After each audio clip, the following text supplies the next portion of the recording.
رمضان کی طاق راتوں کا وظیفہ، 2 نفل اور 1 تسبیح، پھر آنکھیں بند کرو اور جو مانگنا ہے مانگ لو، اللہ خوشی سے دیتا ہے۔ محترم ناظرین، آج ہم آپ کے لیے رمضان المبارک کی طاق راتوں کا ایک ایسا وظیفہ لائے ہیں کہ آپ اگر یہ عمل کر لیں، صرف 2 نفل ہیں اور 1 تسبیح، اگر آپ یہ پڑھ لیں تو اللہ تبارک و تعالیٰ کے سامنے گڑ گڑا کر دعائیں مانگیں تو آنکھیں بند کریں گے اور آپ جو مانگیں گے آپ کی وہ حاجت پوری کر لی جائے گی۔ بہت ہی زیادہ پر اثر عمل ہے، لیکن کرنا آپ نے صرف رمضان المبارک کی طاق راتیں، یعنی 21ویں شب جب 22ویں روز ہو، اور 23ویں شب اور 25ویں شب، اور اس کے بعد 27ویں شب اور 29ویں شب، یہ تمام شب آپ نے یہ وظیفہ کر لینا ہے۔ بہت زیادہ پر اثر وظیفہ ہے، اور نفل کی تو کیا ہی بات ہے۔ جب بندہ نفل پڑھتا ہے تو اللہ تبارک و تعالیٰ کا قرب حاصل کر لیتا ہے۔ تو جس چیز نے نفل روزہ رکھا، نفل روزے کے بارے میں ہے، اب تو ہم فرض روزے رکھ رہے ہیں، تو سوچئے اس کا کتنا زیادہ ثواب ہے۔ تو فرمان مصطفیٰ صلی اللہ علیہ وآلہ وسلم ہے، جس نے نفل روزہ رکھا اس کے لیے جنت میں ایک درخت لگا دیا جائے گا جس کا پھل انار ہے، انار سے چھوٹا، سیب سے بڑا ہوگا، اور شہد جیسا میٹھا اور خوش ذائقہ ہوگا۔ اور اللہ عز و جل روز قیامت روزے دار کو اس طرح کا پھل کھلائے گا۔ تو آپ لوگ اس خوش قسمت لوگوں میں سے ہیں جو رمضان المبارک کے روزے رکھ رہے ہیں، اور رمضان المبارک میں کثرت سے عبادت کر رہے ہیں۔ اور رمضان المبارک میں اب آپ نے طاق راتوں میں جو عبادات کرنی ہیں وہ آپ کو بتا دوں کہ آپ نے ہر طاق رات میں آپ نے جب نماز عشاء ادا کر لینی ہے، طاق رات بھی ہوگی اور نماز عشاء آپ نے ادا کر لینی ہوگی۔ اس کے بعد آپ کوشش یہ کریں کہ روزانہ ہر طاق رات میں نماز حاجت ضرور ادا کریں، کوئی بھی 2 رکعت آپ ادا کر سکتے ہیں۔ اس کے علاوہ آپ جتنی چاہے زیادہ سے زیادہ نوافل ادا کریں گے، کیونکہ نوافل کے ذریعے بندہ اللہ تبارک و تعالیٰ کا قرب پا لیتا ہے، اللہ تبارک و تعالیٰ کے نزدیک ہو جاتا ہے۔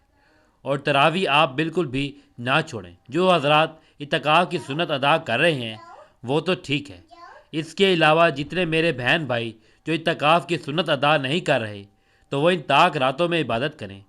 انتہائی بابرکت ترین راتیں ہیں۔ ہو سکتا ہے کہ ان تمام راتوں میں سے کوئی ایسی رات آئے جو کہ طاق رات ہو، اور طاق رات میں آپ لوگوں کو شب قدر نظر آ جائے، اور شب قدر اگر آپ کو نظر آ گئی اس کا تو پھر وارے نیارے ہو جائیں گے اور اس کی قسمت بدل جائے گی۔ تو شب قدر نظر آنے کی علامات کیا ہوں گی؟ اب آپ کو کیسے پتہ چلے گا کہ شب قدر ہے؟ تو اس کی علامات یہ ہوتی ہیں کہ طاق رات میں پانی جو ہوتا ہے سمندر کا وہ میٹھا ہو جاتا ہے۔ تو طاق راتیں ڈھونڈیں کسی طرح۔ ام المومنین حضرت سیدہ عائشہ رضی اللہ تعالیٰ عنہ سے روایت ہے کہ نبیوں کے سردار صاحب معراج صلی اللہ علیہ وآلہ وسلم نے ارشاد فرمایا، شب قدر رمضان المبارک کے آخری عشرے کی طاق راتوں یعنی 21ویں، 23ویں، 25ویں، 27ویں اور 19ویں رات میں تلاش کرو۔ حضرت سیدنا عبداللہ ابن عمر رضی اللہ تعالیٰ عنہ سے روایت کرتے ہیں کہ حضور صلی اللہ علیہ وآلہ وسلم کے بعد صحابہ کرام کو خواب میں آخری 7 راتوں میں شب قدر دکھائی گئی۔ میٹھے میٹھے آقا مکی مدنی مصطفیٰ نے ارشاد فرمایا، میں دیکھتا ہوں تمہارے خواب آخر 7 راتوں میں متفق ہو گئے ہیں، اس لیے اس کا تلاش کرنے والا اسے آخری 7 راتوں میں تلاش کرے۔ تو معزز ناظرین، اللہ عز و جل کی سنت کریمہ ہے کہ اس نے بعض اہم ترین معاملات کو اپنی معیشت سے بندوں پر پوشیدہ رکھے، جیسا کہ منقول ہے کہ اللہ تعالیٰ اپنی رضا کو نیکی میں، اپنی ناراضگی کو گناہوں میں، اور اپنے اولیاء کو اپنے بندوں میں پوشیدہ رکھا ہے۔ اس کا خلاصہ ہے کہ بندہ چھوٹی سمجھ کر کوئی نیکی نہ چھوڑے، کیونکہ وہ نہیں جانتا کہ اللہ تعالیٰ کس نیکی پر راضی ہوگا۔ ہو سکتا ہے بظاہر چھوٹی نظر آنے والی نیکی ہی اللہ عز و جل اس سے راضی ہو جائے۔ مثلا قیامت کے روز گناہ گار شخص صرف اس نیکی کے عوض بخش دیا جائے کہ اس نے ایک پیاسے کتے کو پانی پلایا۔ اسی طرح اپنی ناراضگی کو گناہوں میں پوشیدہ رکھنے کی حکمت یہ ہے کہ بندہ کسی گناہ کو چھوٹا تصور کر کے نہ بیٹھے، بلکہ ہر گناہ سے بچتا رہے، کیونکہ وہ نہیں جانتا کہ اللہ تبارک و تعالیٰ کس گناہ سے ناراض ہو جائے گا۔ لہٰذا جو طاق راتیں ہیں اس میں آپ بیٹھ کر کثرت سے تسبیح پڑھیں، کیونکہ دیکھ لیں کہ بات یہ ہے کہ سیدنا امام مالک کے نزدیک شب قدر رمضان المبارک کے آخری عشرے کی طاق راتوں میں ہوتی ہے، مگر کوئی ایک رات مخصوص نہیں، ہر سال ان طاق راتوں میں گھومتی رہتی ہے۔ یعنی کبھی 21ویں شب لیلۃ القدر، کبھی 23ویں، کبھی 25ویں، کبھی 27 میں بھی، کبھی 29 میں شب قدر ہو جاتی ہے۔ تو جب بھی اتوار یا بدھ کو پہلا روزہ ہو تو 29ویں شب، اور اگر پیر کا پہلا روزہ ہو تو 21ویں شب، اگر پہلا روزہ منگل یا جمعے کا ہو تو 27ویں شب، اگر پہلا روزہ جمعرات کو ہو تو 25ویں شب، اور اگر پہلا روزہ ہفتے کو ہو تو 29ویں شب میں شب قدر پائی جاتی ہے۔ یہ اللہ تبارک و تعالیٰ کے ایک بہت بڑے ولی اللہ کا فرمان ہے کہ آپ لوگ رمضان کا جو پہلے روزہ ہے اس کے حساب سے شب قدر تلاش کر سکتے ہیں۔ تاہم بھاری اکثریت ہے وہ یہی کہتی ہے کہ ہر سال ماہ رمضان کی 27ویں شب ہی شب قدر کہلاتی ہے۔ محترم ناظرین، آج ماہ رمضان کے آخری عشرے میں طاق راتوں کا ایک خاص وظیفہ، ایک ایسا عمل آپ کے حوالے کروں گا جس میں 2 رکعت نفل نیت سے پڑھ لیے جائیں تو میرا رب مصلی چھوڑنے سے پہلے ہر اس حاجت کو پورا فرمائے گا جس حاجت کی نیت سے آپ یہ 2 رکعت نفل پڑھیں گے، اور ایک تسبیح کا ایک ایسا عمل جس سے آپ ہر مشکل پریشانی کے حل کے لیے، ہر طرح کے مسائل کے خاتمے کے لیے پڑھ سکتے ہیں۔ یہ ایک تسبیح آپ کے گھر کے حالات کو بدل دے گی۔ ماہ رمضان کے آخری عشرے میں ایک رات موجود ہے جسے لیلۃ القدر کی رات کہا جاتا ہے، جسے شب قدر کہا جاتا ہے۔ اس رات کو ہزاروں سالوں سے افضل رات کہا گیا ہے۔ اس رات کی فضیلت و برکت، عظمت اتنی زیادہ ہے کہ اس رات میں جو بندہ رب کے سامنے بھکاری اور فقیر بن کر بیٹھ جاتا ہے، میرا رب بادشاہ بنا کر اٹھاتا ہے۔ اس رات میں میرا رب اتنا نوازتا ہے کہ مانگنے والا تھک جاتا ہے، لیکن رب کے خزانوں میں کمی نہیں آتی۔ اگر آپ بھی رحمتوں و برکتوں سے جھولیاں بھرنا چاہتے ہیں، خزانوں کے مالک بننا چاہتے ہیں، منہ سے نکلی ہر بات کو پورا کروانا چاہتے ہیں، ناممکن حاجات کو پورا کروانا چاہتے ہیں، تو ماہ رمضان کے آخری عشرے میں ان طاق راتوں میں لیلۃ القدر کی رات کو تلاش کیا جائے۔ ہو سکتا ہے 21ویں رات کو لیلۃ القدر ہو جائے، 23ویں رات کو ہو جائے، 25ویں رات کو، 27ویں رات، 29ویں رات کو لیلۃ القدر ہو جائے۔ خدا را کوشش کیجیے کہ ان طاق راتوں میں رب کا زیادہ سے زیادہ ذکر و اذکار کیا جائے، رب کو راضی کیا جائے۔ 2 رکعت نفل صلاۃ الحاجت کی اور ایک تسبیح ہر مشکل پریشانی کے حل کے لیے ماہ رمضان کے آخری عشرے کی ان طاق راتوں میں کر لیجیے۔ ہو سکتا ہے کہ آپ کو لیلۃ القدر کی رات منظور ہو جائے۔ جو بندہ لیلۃ القدر کی رات کو پا لیتا ہے، میں یقین کامل سے کہتا ہوں، رات 2 رکعت نفل، ایک تسبیح پڑھ کر سوئے، صبح اٹھتے ہی رزق اور دولت کے خزانے کا مالک ہوگا۔ رب کعبہ کی فوج فرشتے رزق اور دولت دروازے پر چھوڑے جائیں گے۔ جس مقصد کے لیے آپ مارے پھر رہے ہیں، وہ مقصد غیبی خزانوں سے پورا ہو جائے گا۔ آپ کی آنے والی نسلیں آباد ہو جائیں گی۔ 20 رمضان کی رات 21ویں رات کہلائے گی۔ اس طرح 22 رمضان کی رات 23ویں رات کہلائے گی۔ اسی طرح 24 رمضان کے دن کی جو رات ہے وہ 25ویں رات کہلائے گی، اور اسی طرح 26 روزے کی رات 27ویں کہلائے گی۔ اسی طرح 28ویں روزے کی رات 29ویں کہلائے گی۔ ان طاق راتوں کی قدر کیجیے۔ چھوٹا سا وظیفہ ہے، 2 رکعت نفل اور ایک تسبیح پڑھنے سے اگر پورے سال کا رزق اور دولت مل جائے، بیٹیوں کے رشتے ہو جائیں، من پسند شادی ہو جائے، من پسند نوکری مل جائے، گھر سے بے سکونی بے برکتی کا خاتمہ ہو جائے، دنیا کی ہر حاجت غیبی خزانوں سے پوری ہو جائے، تو اس سے بڑھ کر وظیفہ کوئی نہیں۔ ماہ رمضان کی آخری راتوں میں یہ وظیفہ کسی صورت مت چھوڑیے، ورنہ پورا سال پچھتانا پڑے گا۔ یہ موقع سال میں ایک بار ملتا ہے، اور جو بندہ لیلۃ القدر کی رات کو پا لیتا ہے، وہ جھولی پھیلا کر جو مانگتا ہے اسے مل جاتا ہے۔ حضرت سیدنا مالک بن انس رضی اللہ تعالیٰ عنہ بیان کرتے ہیں کہ رسول اللہ صلی اللہ علیہ وآلہ وسلم کو ساری مخلوق کی عمریں دکھائی گئی۔ آپ صلی اللہ علیہ وآلہ وسلم نے اپنی امت کی عمر سب سے چھوٹی پائی تو غمگین ہوئے کہ میرے امتی اپنی کم عمر کی وجہ سے پہلے کی امتیوں کے جتنے نیک اعمال نہیں کر سکیں گے۔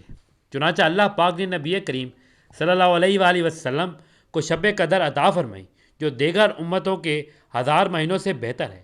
رسول اللہ صلی اللہ علیہ وآلہ وسلم نے ارشاد فرمایا، جو شخص شب قدر میں ایمان و اخلاص کے ساتھ عبادت کرے تو اس کے پچھلے گناہ بخش دیے جائیں گے۔ رمضان میں روزوں کی برکت سے گناہ صغیرہ معاف ہو جاتے ہیں، اور تراویح کی برکت سے گناہ کبیرہ ہلکے پڑ جاتے ہیں، اور شب قدر کی عبادت کی برکت سے درجے بڑھ جاتے ہیں۔ علامہ عبد الرؤف مناوی رحمۃ اللہ علیہ اس حدیث کی وضاحت میں نقل کرتے ہیں کہ رمضان کے روزوں اور قیام کے ذریعے ہونے والی مغفرت تو ماہ رمضان کے آخر میں ہوتی ہے، جبکہ شب قدر میں قیام کے سبب ہونے والی بخشش کو مہینے کے اختتام تک مؤخر نہیں کیا جاتا۔ رمضان المبارک کی راتوں میں سے ایک رات شب قدر کہلاتی ہے، جو بہت ہی قدر و منزلت اور خیر و برکت کی حامل رات ہے۔ اسی رات کو اللہ تعالیٰ نے 1000 مہینوں سے افضل قرار دیا ہے۔ 1000 مہینے کے 38 برس 4 ماہ بنتے ہیں۔ جس شخص کی یہ ایک رات عبادت میں گزر گئی، اس نے 38 برس 4 ماہ کا زمانہ عبادت میں گزار دیا، اور 38 برس کا زمانہ کم از کم ہے، خیر من الف شہر کہہ کر اس امر کی طرف اشارہ فرمایا گیا ہے کہ اللہ کریم جتنا زیادہ اجر عطا فرمانا چاہے گا عطا فرما دے گا۔ اس اجر کا اندازہ انسان کے بس سے باہر ہے۔ بے شک ہم نے اس قرآن کو شب قدر میں اتارا ہے، اور آپ کیا سمجھتے ہیں کہ شب قدر کیا ہے؟ شب قدر فضیلت و برکت اور اجر و ثواب میں 1000 مہینوں سے بہتر ہے۔ اس رات میں فرشتے روح الامین جبرائیل اپنے رب کے حکم سے خیر و برکت کے ہر امر کے ساتھ اترتے ہیں۔ یہ رات طلوع فجر تک سراسر سلامتی ہے۔ حضرت ابو ہریرہ رضی اللہ تعالیٰ عنہ سے روایت ہے کہ حضور نبی اکرم صلی اللہ علیہ وآلہ وسلم نے فرمایا، جس نے شب قدر میں حالت ایمان میں ثواب کے غرض سے قیام کیا، اس کے سابقہ گناہ بخش دیے جاتے ہیں، اور جس نے ایمان کی حالت میں ثواب کی غرض سے رمضان کے روزے رکھے، اس کے بھی سابقہ گناہ معاف کر دیے جاتے ہیں۔ حضرت ابو ہریرہ رضی اللہ تعالیٰ عنہ سے مروی ہے کہ حضور نبی کریم صلی اللہ علیہ وآلہ وسلم نے ارشاد فرمایا، تمہارے پاس رمضان المبارک کا مہینہ آیا، اللہ تعالیٰ نے تم پر اس کے روزے فرض کیے ہیں۔ اس میں جنت کے دروازے کھول دیے جاتے ہیں، اور جہنم کے دروازے بند کر دیے جاتے ہیں، اور سرکش و شریر و شیطان جکڑ دیے جاتے ہیں۔ اللہ تعالیٰ کے نزدیک اس ماہ میں ایک ایسی رات ہے جو 1000 راتوں سے افضل اور بہتر ہے۔ جو اس رات کی خیر و برکات سے محروم کر دیا گیا، وہ ہر خیر سے محروم کر دیا گیا۔ حضرت انس بن مالک رضی اللہ تعالیٰ عنہ بیان کرتے ہیں کہ جب ماہ رمضان آیا تو حضور نبی اکرم صلی اللہ علیہ وآلہ وسلم نے فرمایا، یہ جو مہینہ تم پر آ گیا ہے، اس میں ایک ایسی رات ہے جو 1000 مہینوں سے افضل ہے۔ جو شخص اس رات کی خیرات و برکات سے محروم کر دیا گیا، گویا وہ تمام خیر سے محروم کر دیا گیا، اور اس رات کی خیر و برکات سے محروم صرف وہی شخص کیا جاتا ہے جو اصلاً ہر خیر سے محروم ہو۔ امام ظاہری رحمۃ اللہ علیہ فرماتے ہیں کہ قدر کا معنی مرتبہ کے ہے، چونکہ یہ رات باقی راتوں کے مقابلے میں شرف و مرتبے کے لحاظ سے بلند ہے، اس لیے اسے لیلۃ القدر کہا جاتا ہے۔ حضرت عبداللہ بن عباس رضی اللہ تعالیٰ عنہ سے مروی ہے کہ اللہ تعالیٰ نصف شعبان کی رات کو تمام فیصلے فرما لیتے ہیں، اور چونکہ اس رات میں اللہ تعالیٰ کی طرف سے 1 سال کی تقدیر و فیصلے کا قلم ان فرشتوں کو سونپا جاتا ہے، اس وجہ سے یہ لیلۃ القدر کہلاتی ہے۔ اس رات کو قدر کے نام سے تعبیر کرنے کی وجہ یہ بھی بیان کی جاتی ہے، اس رات میں اللہ تعالیٰ نے اپنی قابل قدر کتاب قابل قدر امت کے لیے صاحب قدر رسول کی معرفت نازل فرمائی۔ یہی وجہ ہے کہ اس صورت میں لفظ قدر 3 دفعہ آیا ہے۔ قدر کا معنی تنگی کا بھی آتا ہے۔ اس معنی کے لحاظ سے اسے قدر والی کہنے کی وجہ یہ ہے کہ اس رات آسمان سے فرشتے زمین پر اتنی کثرت کے ساتھ فرشتوں کا نزول ہوتا ہے کہ زمین تنگ ہو جاتی ہے۔ امام ابو بکر الراق قدر کہنے کی وجہ بیان کرتے ہوئے کہتے ہیں کہ یہ رات عبادت کرنے والے کو صاحب قدر بنا دیتی ہے، اگرچہ وہ پہلے اس لائق نہیں تھا۔ اس کے حصول کا سب سے اہم سبب نبی اکرم صلی اللہ علیہ وآلہ وسلم کی غم خواری ہے۔ موطا امام مالک میں ہے کہ جب رسول پاک صلی اللہ علیہ وآلہ وسلم کو سابقہ لوگوں کی عمروں پر آگاہ فرمایا گیا تو آپ صلی اللہ علیہ وآلہ وسلم ان کے مقابلے میں اپنی امت کے لوگوں کی عمر کو کم دیکھتے ہوئے یہ خیال فرمایا کہ میری امت کے لوگ اتنی کم عمر میں سابقہ امتوں کے برابر عمل کیسے کر سکیں گے۔ بس آپ صلی اللہ علیہ وآلہ وسلم کو لیلۃ القدر عطا فرما دی جو 1000 مہینے سے افضل ہے۔ اس کی تائید حضرت ابن عباس رضی اللہ تعالیٰ عنہ سے منقول روایت سے بھی ہوتی ہے کہ آپ صلی اللہ علیہ وآلہ وسلم کی بارگاہ اقدس میں بنی اسرائیل کے ایک ایسے شخص کا تذکرہ کیا گیا جس نے 1000 ماہ تک اللہ تعالیٰ کی راہ میں جہاد کیا تھا۔ سورت قدر قرآن کریم کی 97ویں سورت ہے جو آخری پارے میں ہے۔ سورت القدر کا شمار مکی صورتوں میں ہوتا ہے جو کہ 5 آیات اور 1 رکوع پر مشتمل ہے۔ قدر کے معنی تقدیر اور قسمت بھی ہے، اور عزت و منزلت بھی۔ سورت القدر کا نام اس کی پہلی آیت سے لیا گیا ہے جس میں نزول قرآن کی طرف اشارہ کیا گیا ہے۔ سورۃ القدر میں اللہ تعالیٰ لیلۃ القدر کی عظمت و فضیلت بیان فرما رہے ہیں، جس میں نزول قرآن کی ابتدا ہوئی، جس میں جبرائیل امین فرشتوں کے ساتھ زمین پر اترے ہیں، اور اسی رات میں انسان کے پورے سال کی تقدیریں فرشتوں کے حوالے کی جاتی ہیں۔ ساری رات فرشتوں کی آمد اور رحمتوں کے نزول کا سلسلہ جاری رہتا ہے اور سلامتی کی بشارتیں دی جاتی رہتی ہیں۔ مفسرین کرام نے اس صورت کا شان نزول یہ بیان کیا ہے کہ ایک مرتبہ رسول کریم صلی اللہ علیہ وآلہ وسلم نے صحابہ کرام کے سامنے بنی اسرائیل کے ایک مجاہد کا حال ذکر کیا جس نے 1000 مہینے تک جہاد کیا۔ صحابہ کرام کو یہ سن کر تعجب ہوا اور انہیں اس پر رشک آیا۔ اس پر اللہ سبحانہ و تعالیٰ نے سورۃ القدر نازل فرمائی، جو کہ اس امت کے لیے ایک عظیم نعمت ہے۔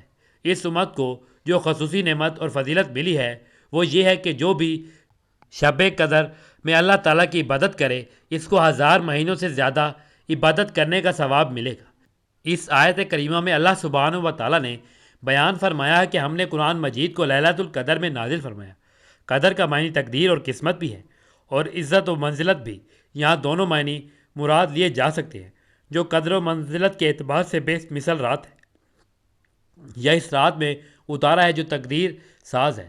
اس رات میں قرآن نازل کرنے کے 2 مطلب ہو سکتے ہیں۔ ایک مطلب یہ کہ قرآن کے نزول کی ابتدا اس رات سے ہوئی۔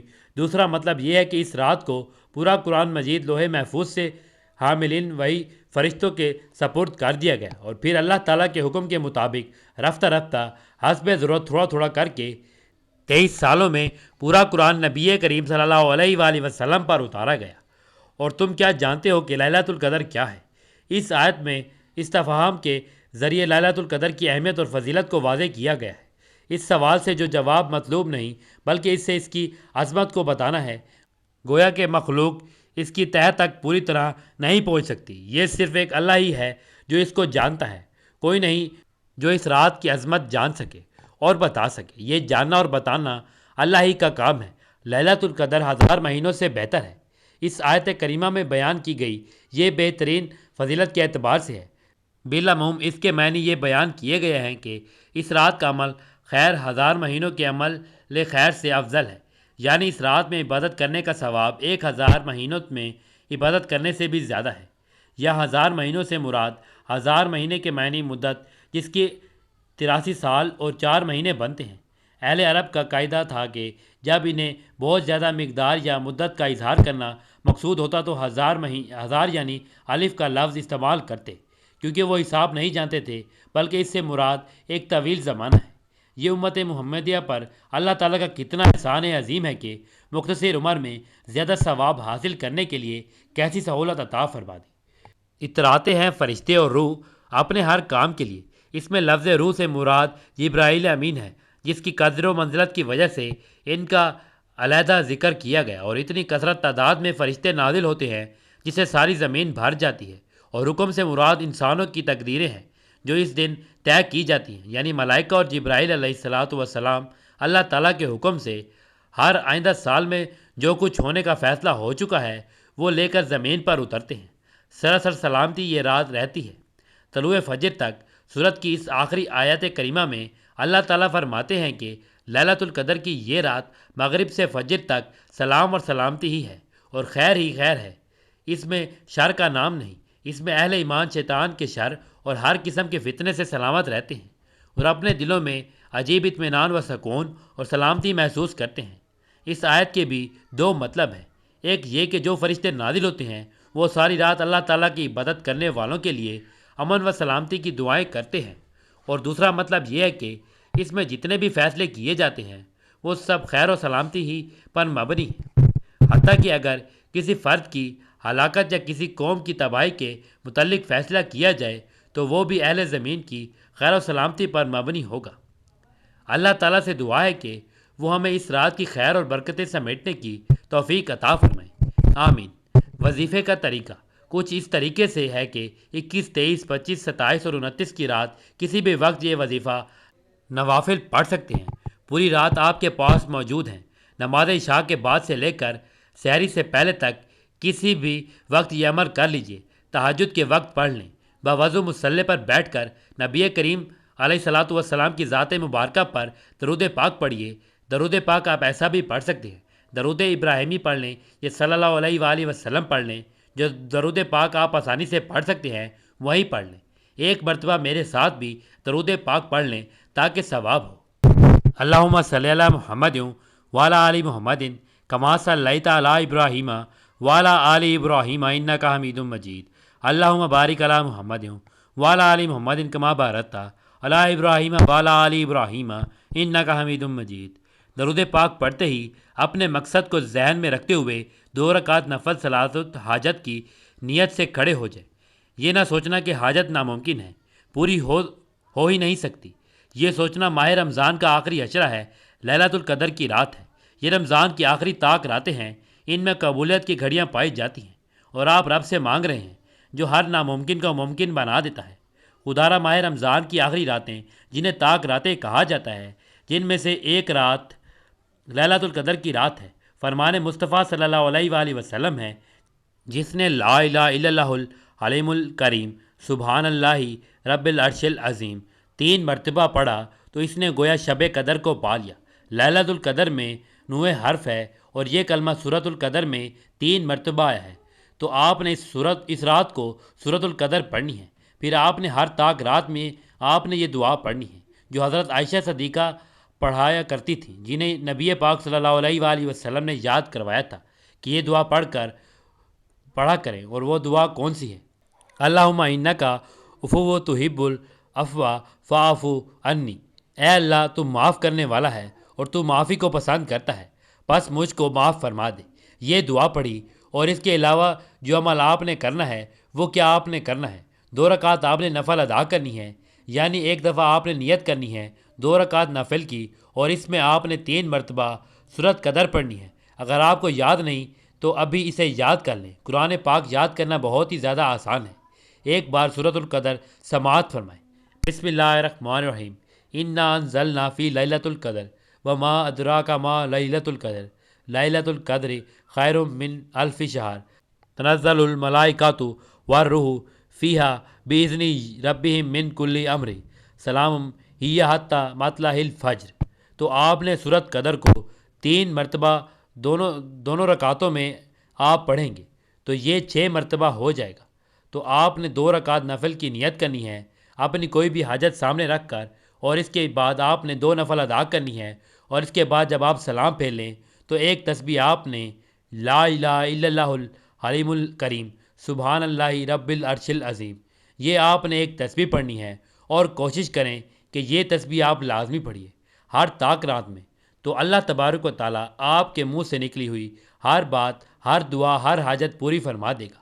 بہت ہی زیادہ پاورفل یہ عمل ہے، بہت ہی زیادہ پر اثر عمل ہے، تو آپ نے یہ وظیفہ ضرور کرنا ہے، اور وظیفے کے بعد ہمیں بھی دعاؤں میں یاد رکھنا۔ آئیے ان بابرکت طاق راتوں میں مل کر دعا کرتے ہیں۔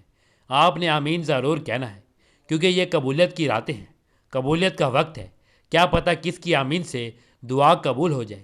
یہ خاص دعا ہے جو ہم آپ کے لیے پڑھیں گے۔ اے اللہ ہمیں جہنم کے عذاب سے نجات دے، اے اللہ ہمارے گناہ معاف فرما دے، اے اللہ ہماری خطاؤں کو درگزر فرما، اے اللہ ہمیں نیکیوں کی توفیق عطا فرما، ہمارے چھپے اور کھلے گناہ، اگلے پچھلے گناہ معاف فرما، بے شک تیری معافی بہت بڑی ہے۔ اے اللہ اپنی رحمت کے دامن میں چھپا لے، اے اللہ ہمیں رات اور دن کے فتنوں سے بچا، اے اللہ ہمیں جنوں اور انسانوں کے فتنوں سے بچا، اے اللہ زندگی اور موت کے فتنے سے بچا، اے اللہ ہماری آوزاری سن لے، اے اللہ ہماری جسمانی اور روحانی بیماریوں کو صحت عطا فرما، اے اللہ ہمیں جسمانی طاقت اور قوت عطا فرما، اے اللہ ہمیں ایمان اور علم کی دولت سے مالا مال کر دے، اے اللہ تمام بے نمازیوں کو نمازی بنا دے، اے اللہ بے روزگاروں کو رزق حلال عطا فرما، اے اللہ گمراہوں کو راہ پر لے آ، اے اللہ مفلس کو غنی کر دے، اے اللہ مسلمانوں کو حلال روزی نصیب فرما، اے اللہ بے اولاد کو نیک اور صالح اولاد نصیب فرما، اے اللہ جو اولاد سے گھبرا گئے ہیں انہیں معاف فرما دے، اے اللہ بد کردار کے کردار کو درست فرما دے، اے اللہ بد اخلاقی کو مکرم الاخلاق فرما دے، اے اللہ سلامتی والا دل، ذکر والی زبان اور رونے والی آنکھ نصیب فرما دے، اے اللہ ہمیں دین اور دنیا کی عزت نصیب فرما، اے اللہ ماں باپ کے نافرمانوں کو ان کا فرما بردار بنا دے۔ اے اللہ بے چینیوں کو چین عطا فرما، اجڑے ہوئے گھروں کو آباد کر دے، اور جن گھروں میں نا اتفاقی ہے ان کو اتفاق کی دولت سے مالا مال کر دے۔ اے اللہ ہمارے بچوں کو پاک دامنی عطا فرما اور انہیں زندگی کا نیک ساتھی نصیب فرما۔ اے اللہ ان ٹوٹے پھوٹے لفظوں کو اپنی بارگاہ میں شرف قبولیت عطا فرما۔ اے اللہ ہمارے ملک اور امت اسلامیہ پر اپنا کرم کر، آمین ثم آمین۔ اللہ پاک میرا سنانا اور آپ کا سننا اپنی بارگاہ الہی میں قبول و منظور فرمائے، آمین ثم آمین۔ اللہ ہم سب کا حامی و ناصر ہو۔